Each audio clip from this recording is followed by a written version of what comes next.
ఏదైతే శ్రీముఖి గురించి మాట్లాడారో ఇప్పుడు ఆమె నార్సింగ్ పోలీస్ స్టేషన్లో మీ పైన కంప్లైంట్ ఇవ్వడానికి వెళ్ళి వచ్చిన తర్వాత మీడియా ముఖంగా మాట్లాడుతున్నప్పుడు శ్రీముఖి అంటే మీకు క్రష్ అని మీరు ఆమె దగ్గర మాట్లాడినట్టు అది ఆమె ఆ రకంగా మాట్లాడారు.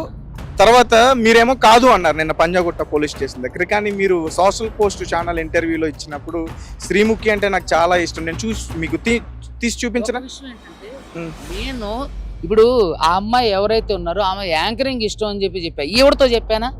ఈవిడ ఏంటంటే దీన్ని టాపిక్ డైవర్ట్ చేయడం కోసం.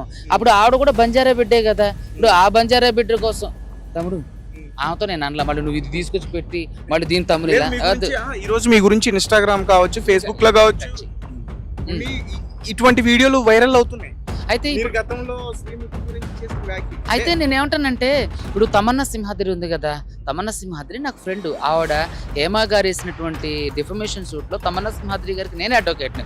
సో అట్లా నేను ఆవిడ ఎప్పుడు కలవలేదు. ఇప్పుడు శ్రీముఖి అనే అమ్మాయి ఇప్పుడు ఆమె అంటున్నా, ఆవిడ చాలా మంచి యాంకర్, చాలా చలాకీగా ఉంటారు. పాపం ఆవిడ గురించి ఇట్లా తప్పుగా మాట్లాడడం అనేది మంగ్లీ చేసే పెద్ద పొరపాటు. సెలబ్రిటీస్ అంటే క్రష్, నాకు కూడా ఇష్టమైన క్రషెస్ ఉంటారు. నాకు రష్మిక అంటే ఇష్టం. అదే రష్మిక మందన్ అంటే నాకు కూడా ఇష్టమే. అయితే నేను ఏమంటానంటే, ఆ అమ్మాయితో చెప్పినట్టు ఏమన్నా ఉందా?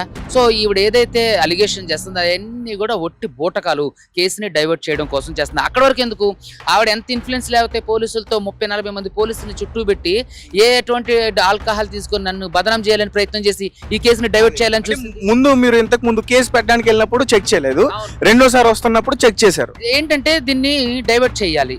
ఇప్పుడు రాజకీయ నాయకుల పేరు చెప్పింది కదా, వాళ్ళు చేస్తే పోలీసులు చేయరా? ఏదో రాజు తలుచుకుంటే దెబ్బలు కొదవ అన్నట్టుగా. మీరు ఎప్పుడు వాళ్ళ పేర్లు బయట పెట్టబోతున్నారు? రాజకీయ నాయక ఎవరైతే ఉన్నారో నాయకులు, వాళ్ళ పేర్లు ఎప్పుడు బయట పెట్టబోతున్నారు? లేదండి, వాళ్ళు ఎప్పుడు నాతో డైరెక్ట్ కాంటాక్ట్ కాలేదు కాబట్టి నేను వాళ్ళ పేర్లు ఎట్లా చెప్తా. కాంటాక్ట్ అయితే పెడతారు. కాంటాక్ట్ అయితే అసలు బ్రహ్మాండంగా నేను ఎవరికి భయపడను.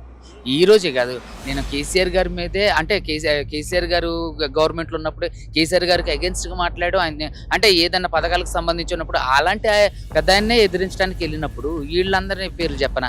నేను ఎప్పుడు భయపడను. కాకపోతే వాళ్ళు ఎప్పుడు మనకు డైరెక్ట్ గా కాంటాక్ట్ లో కాలేదు కాబట్టి వాళ్ళ గురించి